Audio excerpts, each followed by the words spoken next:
Mis padres pensaban que volvería a rogarles, pero me aseguré de que eso nunca sucediera cortando toda relación y dejando el país. Hoy, Hannah, tengo 27 años y desde que tengo memoria, mis padres estaban convencidos de que nunca sobreviviría sin ellos. Estaban tan seguros de que volvería arrastrándome en cuanto intentara independizarme, que hice de ello mi misión para demostrarles que estaban equivocados.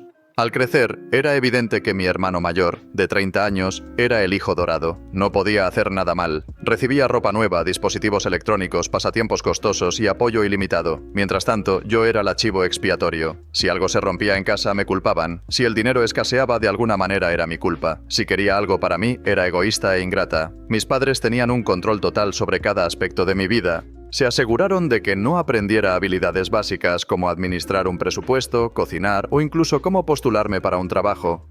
Cada vez que preguntaba sobre conseguir un empleo a tiempo parcial en la escuela secundaria, la respuesta siempre era la misma. Concéntrate en tus estudios, no necesitas preocuparte por el dinero. Pero cuando mi hermano quería dinero extra para un concierto o un viaje con sus amigos, de repente el dinero no era un problema. Yo soñaba con dedicarme al diseño gráfico. Amaba el arte y pasaba horas enseñándome distintos programas de diseño, viendo tutoriales en línea y bosquejando ideas en secreto. Cuando le mencioné esto a mis padres, lo descartaron de inmediato. Eso no es un trabajo real. Nunca ganarás dinero con eso. Necesitas hacer algo práctico. Mientras tanto, a mi hermano le permitían deambular por la vida, cambiando de carrera 3 veces antes de finalmente decidirse por administración de empresas, la cual mis padres financiaron gustosamente. La gota que colmó el vaso llegó en mi último año de secundaria. Había pasado meses investigando becas y ayudas financieras, sabiendo que mis padres no me ayudarían. Me prometieron que se encargarían de mi solicitud FAFSA. Después de todo, ellos sabían cómo funcionaban las cosas mejor que yo. Pero se les olvidó. Cuando me di cuenta, los plazos habían vencido y me quedé sin opciones. Cuando los enfrenté, actuaron como si no fuera un gran problema. No necesitas ir a la universidad de inmediato. Tómate un año sabático y quédate en casa. Ya veremos qué hacer. En ese momento supe que si no me iba, nunca lo haría. Lo que ellos no sabían era que, en secreto, había estado trabajando en empleos ocasionales, cuidando niños, dando tutorías, cualquier cosa que pudiera encontrar, y guardando el dinero en una cuenta secreta. El día que cumplí 18 años, empaqué lo que pude llevar, salí por la puerta y nunca miré atrás. No intentaron detenerme. De hecho, se rieron. Volverás en un mes. No tienes idea de lo difícil que es la vida. En algo tenían razón. La vida era difícil. Los primeros años fueron brutales. Trabajé en varios empleos solo para poder pagar un diminuto apartamento con compañeros de cuarto. Tomaba clases en el colegio comunitario por las noches y usaba cada momento libre para construir un portafolio de diseño.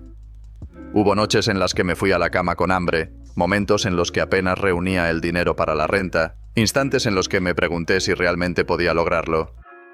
Pero nunca los llamé, ni una sola vez. Ellos, en cambio, se aseguraron de que yo supiera que me vigilaban. En reuniones familiares, en las que no estaba invitada pero de las que me enteraba por conocidos, se burlaban de mí. Seguro está trabajando en algún empleo sin futuro. Volverá rogando en cualquier momento. Lo que no sabían era que estaba escalando poco a poco. A los 24 años conseguí mi primer trabajo real en diseño. A los 26 ganaba más que suficiente para vivir cómodamente.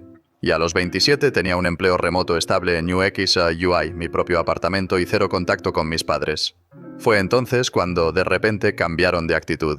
Todo comenzó con mensajes pequeños. «Hola, cariño, ¿cómo has estado? Te extrañamos».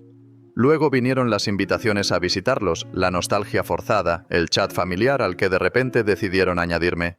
Pero no era tonta, sabía que esto no tenía que ver conmigo, era por mi hermano. Resulta que el niño dorado había acumulado una cantidad ridícula de deudas. Tarjetas de crédito, préstamos personales, negocios fallidos. Se estaba ahogando. Y lo peor de todo, había sacado préstamos usando la casa de mis padres como garantía. Ahora estaban en pánico. Cuando no me ofrecí inmediatamente a ayudarlos, la máscara cayó. Los mensajes cálidos se convirtieron en reproches. «Después de todo lo que hemos hecho por ti, ¿nos vas a abandonar?» Corté eso de inmediato. Luego vino la familia extendida. De repente, parientes con los que no hablaba en años comenzaron a escribirme. «La familia es la familia. Tienes que ayudar. Mi favorita. Ahora tienes un buen trabajo. ¿Qué te cuesta dar un poco de dinero?» Fue en ese momento cuando decidí soltar la bomba. No solo me negaba a ayudar, sino que me iba del país. Lo había estado planeando durante meses. Ya tenía la visa aprobada, un trabajo esperándome y un apartamento en el extranjero. Lo había mantenido en secreto para evitar el drama, pero ahora quería que lo supieran. Cuando se los dije, la reacción fue exactamente la que esperaba. Pánico, gritos, amenazas, mi madre sollozando y diciendo que estaba destruyendo a la familia. Mi padre exigía saber quién me había metido esas ideas en la cabeza. Mi hermano estaba furioso porque los abandonaría justo cuando más me necesitaban. Los dejé desahogarse. Luego los bloqueé. ¿La mejor parte? Saber que por primera vez en sus vidas no podían hacer absolutamente nada al respecto. El colapso comenzó 2 días después de soltar la bomba sobre mudarme al extranjero. La primera llamada fue de mi madre. En cuanto contesté, todo lo que escuché fueron sollozos, llantos dramáticos y entrecortados como si alguien hubiera muerto. La voz de mi padre irrumpió, aguda y frenética, exigiendo saber cómo podía ser tan egoísta. Ya no me pedían reconsiderar mi decisión de irme, me rogaban que me quedara. Fue entonces cuando finalmente admitieron la verdad. No era solo que mi hermano tuviera deudas de tarjetas de crédito. Había solicitado múltiples préstamos usando la casa de mis padres como garantía. Llevaba años mintiendo, ocultándolo todo con promesas falsas de inversiones seguras y oportunidades infalibles. Pero nunca fueron inversiones seguras. Eran apuestas imprudentes, esquemas para hacerse rico rápidamente, ideas de negocios fallidas. Y ahora el banco estaba a días de embargar la casa. Necesitaban dinero, mucho y rápido. Los dejé hablar, los dejé llorar, los dejé desahogarse sobre cómo no se trataba solo de ellos, sino de la familia, que yo era su última esperanza, que no era justo que les diera la espalda cuando a mí me estaba yendo tan bien, que ellos siempre habían estado ahí para mí, que me habían criado, como si eso fuera una deuda que aún les debía. Les hice una sola pregunta. ¿Dónde estaba toda esa preocupación cuando a los 18 años dormía en un colchón en el suelo de un apartamento helado porque no podía pagar la calefacción? ¿Dónde estaba su apoyo cuando me saltaba comidas solo para poder pagar el alquiler? ¿Dónde estaba su preocupación cuando yo luchaba sola mientras ellos se reunían cómodamente en fiestas familiares burlándose de mi fracaso? Silencio. Entonces, el tono cambió. Las súplicas se convirtieron en exigencias. Si no iba a regalarles el dinero, al menos debía prestárselo. Solo un pequeño préstamo. $50.000. Nada demasiado loco. Que me lo devolverían. Que apenas lo notaría, dijeron. Ahí fue cuando me reí. Porque no estaban desesperados. Estaban convencidos de que lo merecían. Seguían viéndome como el fracaso de la familia.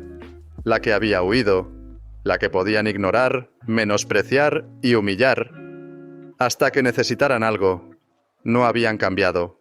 No lo lamentaban. Solo se habían quedado sin opciones. Les dije que no. Los gritos comenzaron de inmediato. Mi padre exigió saber cómo podía dejarlos perderlo todo. Mi madre chillaba que era una ingrata, una desalmada, que me había llevado 9 meses en su vientre y así era como se lo pagaba. Mi hermano, de fondo, furioso, preguntando cómo podía darle la espalda a mi propia familia cuando me sobraba el dinero. ¡Basta! Los corté ahí mismo. Bloqueé a mis padres, bloqueé a mi hermano y bloqueé cada número que alguna vez habían usado para contactarme. Los mensajes empezaron a llegar desde otros números en cuestión de minutos. Parientes con los que no hablaba en años de repente tenían mucho que decir. Los mensajes inundaron mi bandeja. ¿Cómo puedes abandonar a tus propios padres? ¿Cómo puedes dejar sufrir a tu hermano? Algunos fueron directo a la manipulación emocional. Si tu madre muere del estrés, será tu culpa. Ignoré a todos, excepto uno. Un mensaje de mi tía. Fue el único que leí de principio a fin.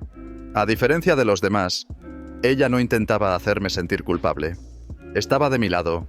Había escuchado la verdad. Mis padres no habían estado ahorrando para su jubilación. No habían caído en tiempos difíciles. No estaban luchando por mala suerte. Habían derrochado su dinero en vacaciones, regalos para mi hermano y lujos que no podían permitirse. Durante años, habían tirado el dinero en un agujero negro financiero, convencidos de que, si alguna vez se quedaban sin nada, podrían exigirme más a mí. Cuando no cedí, mi hermano perdió la cabeza. Se desahogó en las redes sociales, una publicación larga y dramática sobre cómo algunas personas olvidan sus raíces, sobre cómo la familia debe ser lo primero, sobre cómo quienes tienen dinero no deberían acapararlo mientras otros sufren. No mencionó mi nombre, pero no hacía falta ser un genio para saber de quién hablaba. Le salió el tiro por la culata de inmediato. La gente lo destrozó en los comentarios. No eran tontos. Le preguntaron por qué, si estaba tan desesperado, no trabajaba más, no vendía sus cosas, no asumía la responsabilidad. Una persona directamente dijo: «Hermano, tu hermana no te debe nada. Suenas increíblemente arrogante». Luego el golpe final. Alguien lo expuso. Un antiguo amigo comentó dejando pruebas. Capturas de pantalla de mensajes, textos y evidencia de que mi hermano había mentido en sus solicitudes de préstamo. Usó documentos falsos, infló sus ingresos y ahora el banco iba tras él. La situación solo empeoraba. Fue entonces cuando mis padres explotaron. Enviaron un correo electrónico a mi trabajo, un mensaje directo al Departamento de Recursos Humanos afirmando que yo estaba abandonando mis obligaciones familiares y que la empresa debería reconsiderar emplear a alguien tan desalmado. No funcionó. Mi jefe me llamó a su oficina, me mostró el correo y preguntó si estaba bien. «Esto es acoso y podemos tomar medidas si lo necesitas», me ofreció. Recursos Humanos ya había respondido de manera educada pero firme. «No intervenimos en asuntos personales. Por favor, absténgase de contactarnos nuevamente». Y eso fue todo. Tomé mi decisión en ese mismo instante. Me iría antes de lo planeado. Esa noche cambié mi vuelo, moví todo. En menos de una semana estaría fuera. Y esta vez no había nada que pudieran hacer para detenerme. El vuelo estaba reservado, las maletas hechas. Y en menos de 24 horas me marcharía para siempre. Todo estaba planeado hasta el último detalle, excepto por una cosa. De algún modo, mi familia se enteró. Después supe que un primo lejano, en quien había confiado la información, se lo había contado a una tía entrometida. Eso fue suficiente. En cuestión de horas, mi teléfono no dejaba de sonar. Números desconocidos, llamadas privadas, familiares con los que no hablaba desde hacía años, de repente desesperados por contactarme. Fue entonces cuando supe que alguien había filtrado los detalles de mi vuelo. Ignoré todas las llamadas, desactivé las notificaciones, agarré mi maleta y me dirigí directamente al aeropuerto. Cuando llegué, el lugar estaba abarrotado y ruidoso. Caminé rápido, esquivando a la gente con la cabeza gacha. Me registré, pasé el control de seguridad y llegué a la puerta de embarque sin problemas. Y entonces lo oí, una voz estridente que resonaba por toda la terminal. Me giré. Ahí estaban mis padres y mi hermano. La gente ya los estaba mirando. Mi madre lloraba, a gritos. Mi padre tenía el rostro desencajado de furia. Y mi hermano, lleno de rabia. No solo habían llegado al aeropuerto, sino que habían encontrado mi puerta de embarque. No reaccioné. Simplemente me di la vuelta mirando hacia la zona de embarque. Ya no era mi problema.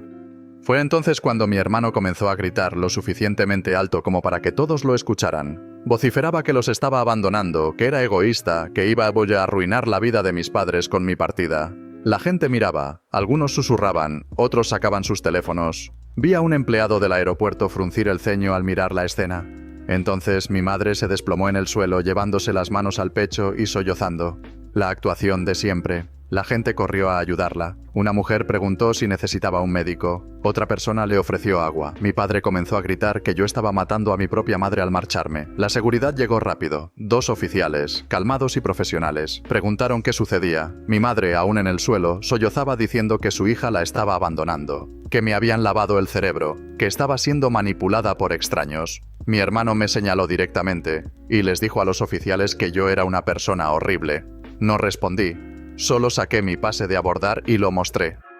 La empleada de la aerolínea asintió y me hizo una señal para acercarme a la puerta. El embarque había comenzado. Fue entonces cuando mi padre agarró mi maleta, no para detenerme, sino para abrirla. Fue directo a buscar mi pasaporte.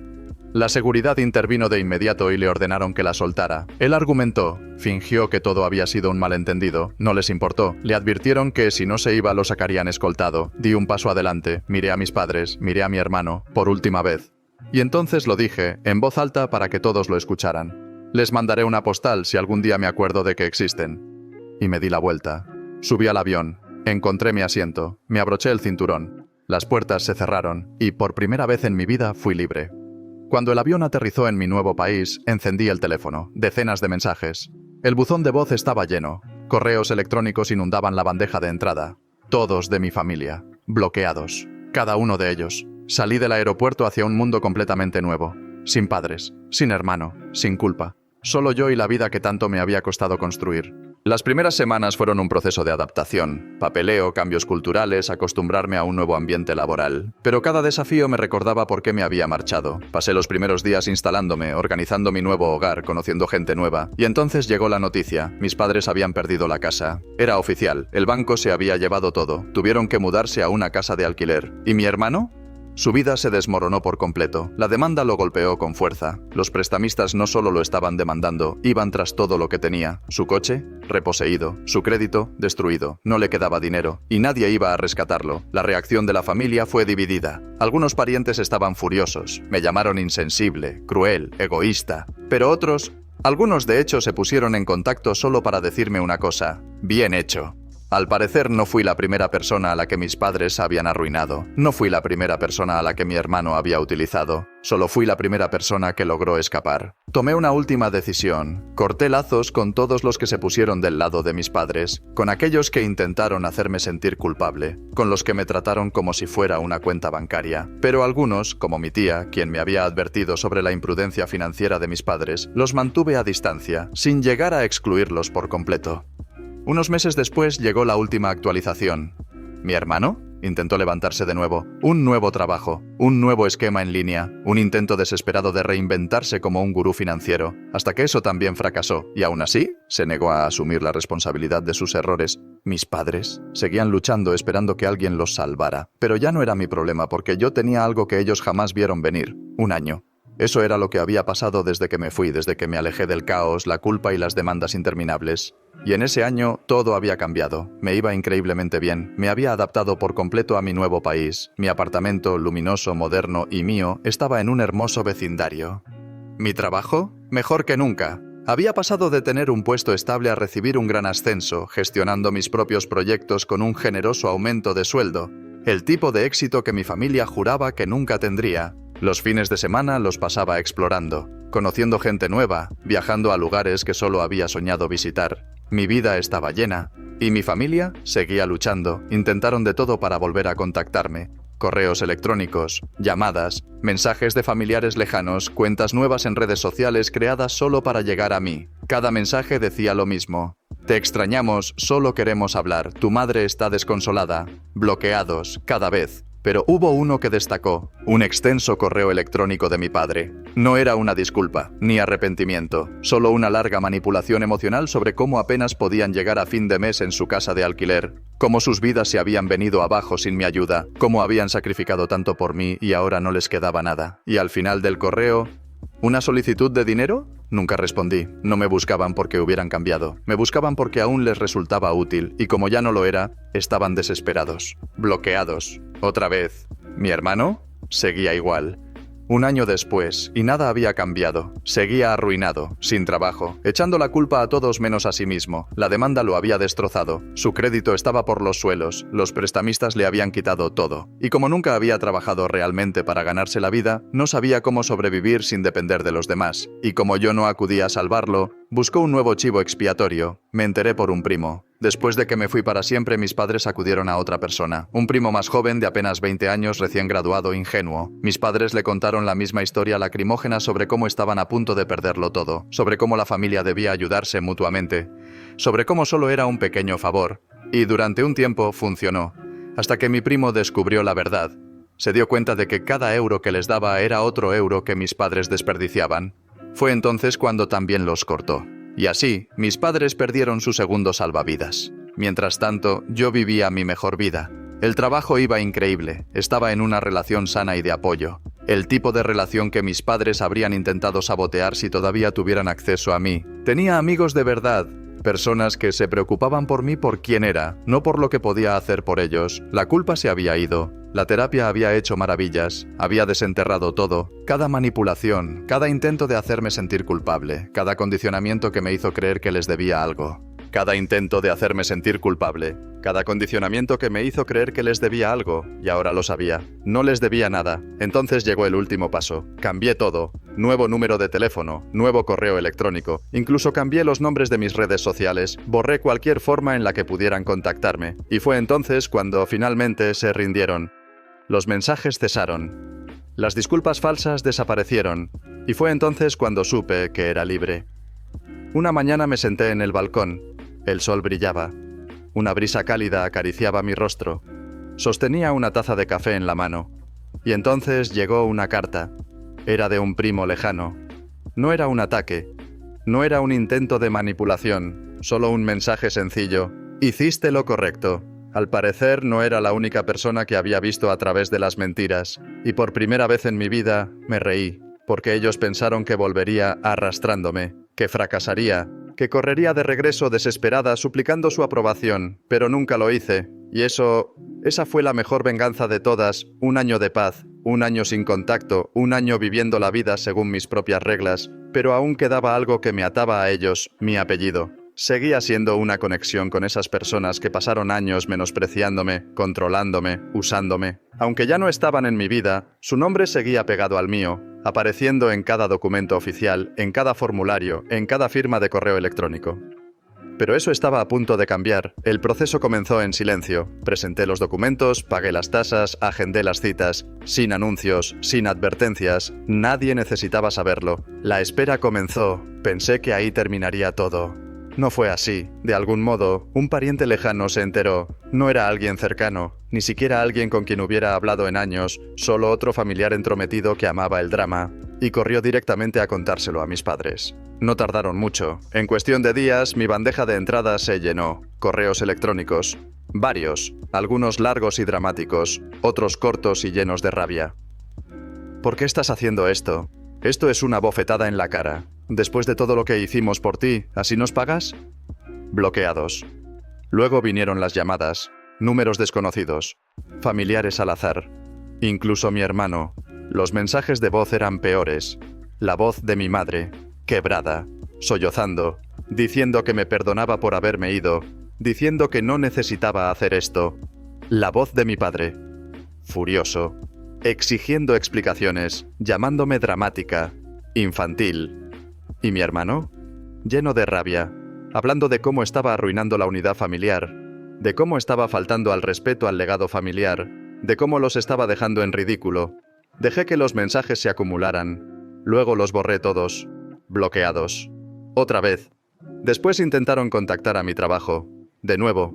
Un último intento patético de manipularme a través de mi entorno laboral. Esta vez fue peor. Enviaron un correo electrónico con un tono formal al Departamento de Recursos Humanos, fingiendo preocupación. Decían que su hija estaba en crisis, tomando decisiones impulsivas, siendo manipulada por extraños. Recursos Humanos me reenvió el correo con una sola pregunta. ¿Quieres que los bloqueemos?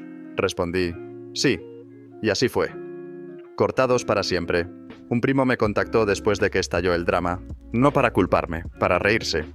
Al parecer, mis padres y mi hermano habían pasado la última semana despotricando ante cualquiera que quisiera escucharlos. Estaban furiosos, decían que los había traicionado, que había renunciado a mi identidad. Nadie los apoyaba. La mayoría de las personas no se molestaron en opinar. Algunos, incluso, lo encontraron gracioso, porque, al final del día, ellos mismos se habían causado todo esto.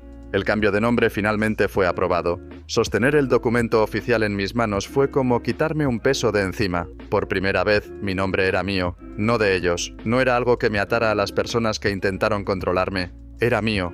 Esa noche salí con amigos. Lo celebramos, brindamos por una nueva identidad, una nueva vida, un futuro en el que mi pasado ya no podía seguirme. Y entonces tomé una última decisión. Escribí una carta.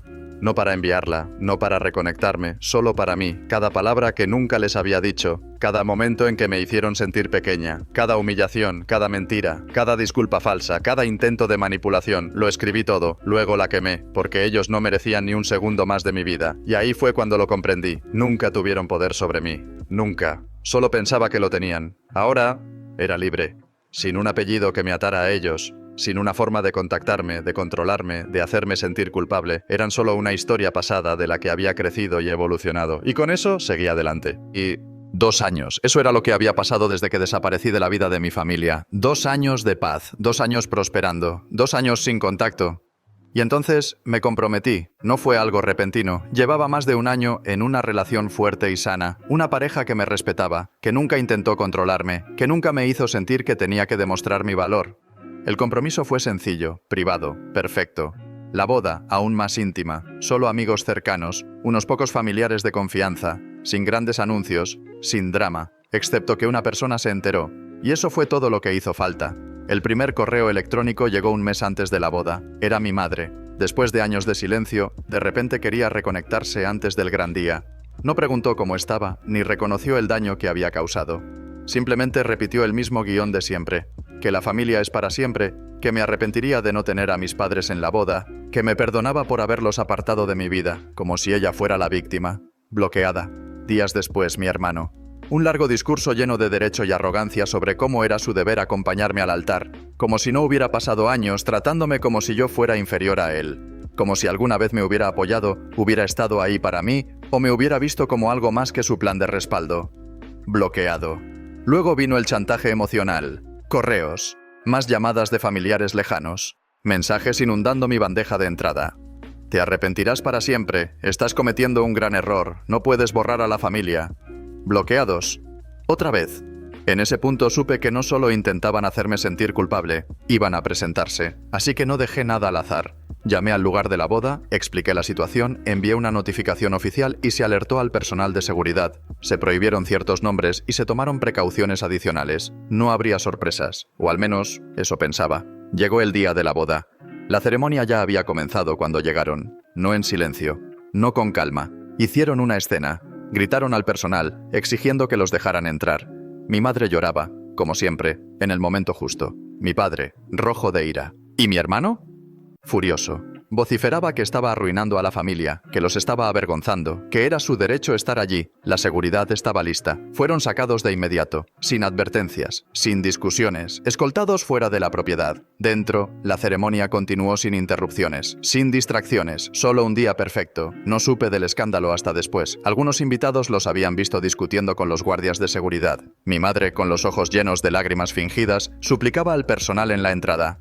Es mi hija. Este es un evento familiar. Mi padre, detrás de ella, rígido de rabia, fulminando con la mirada a los guardias que les bloqueaban el paso. Alguien tomó fotos. Otro grabó un video. Más tarde, algunos invitados se rieron de la escena porque, al final del día, resultaba patética. Esa noche, mientras yo celebraba, mi hermano explotaba en redes sociales. Una publicación completa en Facebook. Que lo había traicionado, que había abandonado a la familia, que era una ingrata. Salió exactamente como esperaba. Nadie lo apoyó. Los comentarios fueron brutales. La gente lo llamó arrogante, le dijo que madurara. Incluso alguien enlazó su antiguo negocio fraudulento. ¿Y yo? No leí ni una palabra. Bloqueado.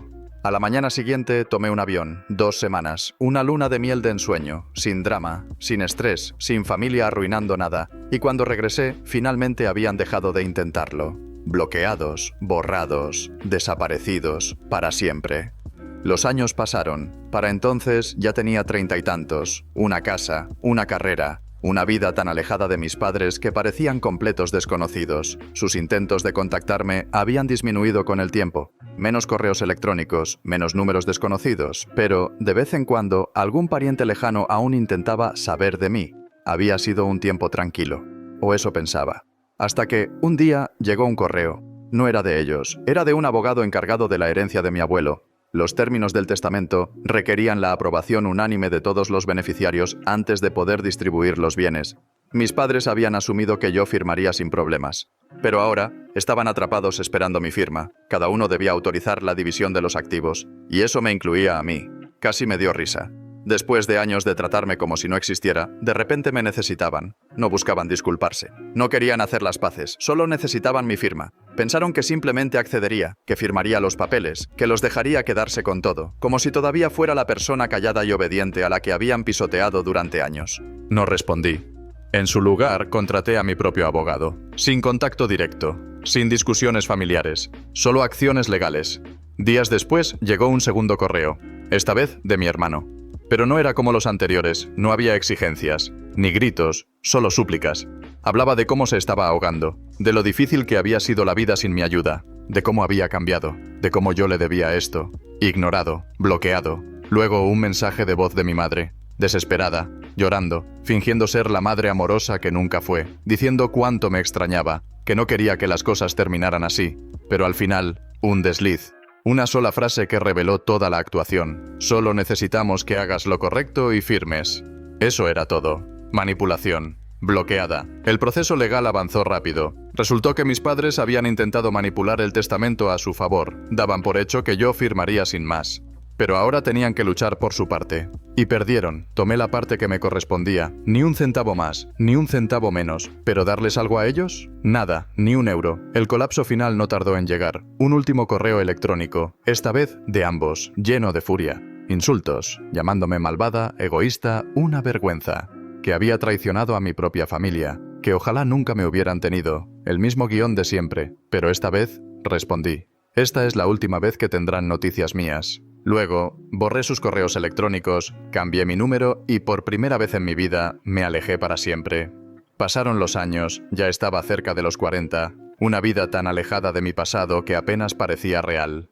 Sin culpa, sin cargas, solo paz. No había pensado en mi familia en años, ni una sola vez. La última noticia que supe de ellos, a través de un pariente lejano. Mis padres seguían luchando, arruinados, amargados, quejándose de lo injusta que había sido la vida con ellos. ¿Mi hermano? Ahora, en sus 40. Seguía sin trabajo, seguía culpando a todos menos a sí mismo, seguía esperando a que alguien llegara a salvarlo. Nada de eso era mi problema, y esa era la mejor parte. Mi vida, próspera, financieramente estable, viajando cuando quería, cuidando de mí misma, una familia real, una que yo había construido, amigos que estaban ahí por mí, un esposo que realmente me amaba y respetaba. Suegros que me trataban mejor de lo que mis propios padres jamás lo hicieron. Tenía todo lo que siempre había querido. Y lo había logrado sin ellos. Nunca volví arrastrándome. Ni una sola vez. Y esa fue la verdadera venganza. Vacaciones, cenas en hermosos restaurantes, domingos perezosos en mi sofá, viendo el atardecer a través de la ventana. La vida que juraron que nunca tendría. La vida que intentaron arrebatarme. Y yo había ganado. Mirando atrás, no cambiaría ni un solo detalle. Cada dificultad, cada momento de duda, cada intento que hicieron por quebrarme. Todo me llevó hasta aquí. Libertad, felicidad, una vida donde ellos ya no existían. Para cualquiera que esté leyendo esto, para cualquiera que alguna vez haya estado atrapado en una familia tóxica, no les debes nada, ni tu tiempo, ni tu energía, ni tu vida. Vive para ti y nunca, nunca mires atrás.